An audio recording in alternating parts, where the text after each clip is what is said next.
Merci. Alors, comme vous le savez, Brooks est une ONG britannique qui intervient sur le bien-être des équidés de trait, les chevaux, ânes et mulets. Et nous intervenons au Sénégal dans les régions de Louga, Thiès, Diourbel, Fatick. Cette tournée, nous l'avons organisée depuis hier pour rencontrer les autorités. Nous sommes avec le ministère de l'Élevage pour leur montrer les réalisations sur leur terrain, discuter des challenges auxquels nous sommes confrontés avec nos partenaires, notamment dans la mise en application de l'arrêté interministériel portant réglementation des véhicules à traction animale.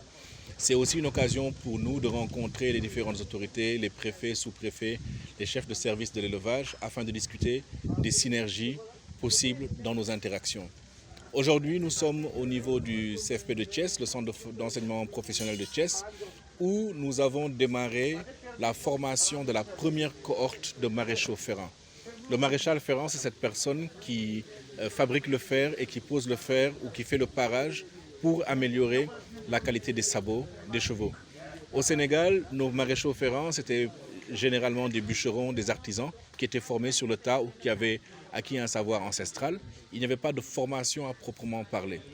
Ce que nous avons fait, en collaboration avec le ministère de la formation professionnelle, c'est de développer un CS, un certificat de spécialité en maréchalerie, qui va durer 6 mois. Et au sortir de cette formation, nous allons avoir 20 jeunes, hommes et femmes, qui sortiront avec un certificat de spécialité en maréchalerie.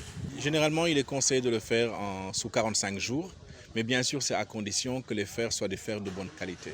Donc ce que nous faisons comme formation ici, c'est justement non seulement apprendre aux jeunes à faire le parage, ça veut dire limer le sabot, etc., prendre soin, faire l'entretien, mais également fabriquer le fer, fabriquer un fer de qualité et le poser sous les sabots. Alors, l'arrêté, c'est d'abord un arrêté interministériel. Il est signé par 3 ministères, le ministère de l'Élevage, le ministère des Transports et le ministère de l'Intérieur.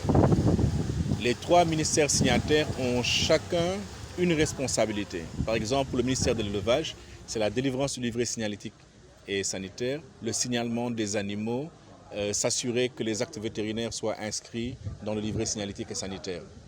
Aujourd'hui, comme vous l'avez dit, ASPAE, qui est à Thiès, est une association de protection des animaux. Brooks est une ONG.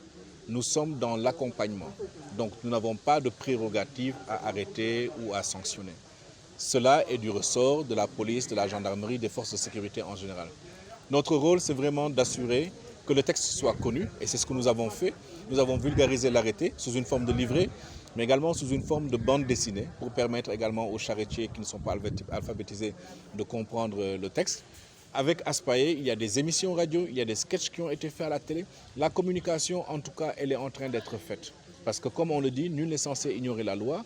Et aujourd'hui, nous pensons qu'en tout cas, si je prends l'exemple de la région de Thiès, les cochers sont bien informés des dispositions de l'arrêté. Maintenant, c'est l'application qui pose un peu défaut, parce que la carte de cocher, par exemple, qui doit être du ressort du ministère des Transports, n'est pas encore disponible. Les autorités, les forces de sécurité doivent certainement être formées et renforcées pour qu'elles puissent comprendre leur rôle dans la mise en application de ce texte. Vous savez, le changement de comportement, c'est un processus et il peut prendre du temps. Mais nous sommes engagés vraiment avec différentes parties prenantes à trouver des solutions. À travers cette tournée, il y a des solutions qui se sont dégagées. Nous allons les exploiter et développer un plan d'action. Mais nous pensons que le plus important sera de réunir autour de la table les principaux acteurs qui sont le ministère de l'Élevage, ou en tout cas les directions, les transports, l'intérieur, les associations de cochers, les associations de protection des animaux et bien sûr Brooks sera là pour soutenir. Il y a déjà un dispositif qui existe parce que nous signons un contrat annuel avec ASPAE.